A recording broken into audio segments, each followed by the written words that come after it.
start introducing STEAM, I give them a very set, simple instruction. So that might be the plate and a piece of paper, and I show them very simply, if you bend this piece of paper and you make a tunnel, you can get the ball to move from the beginning to the end. Discussing what worked and what didn't, and then the next time they try a few more materials in what they're using, and building on those skills, I get to the point where I can say, here's a bunch of materials, use what you know to create a marble maze where you can get the ball to move from the top to the bottom. In the beginning, they are scared. They're scared to try, they don't want to make a mistake. They might get frustrated because they can't figure out how to get the ball from here to there.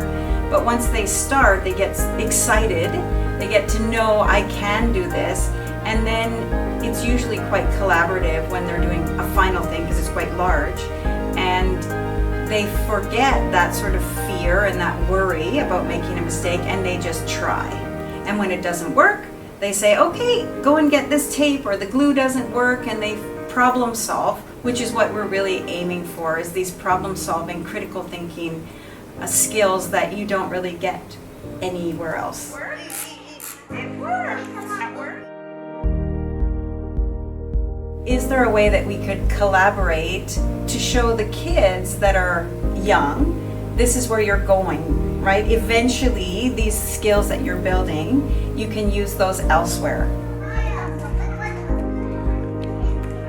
So excited to see. I asked for a lion and there's a lion. I asked for a rainbow. Oh my gosh.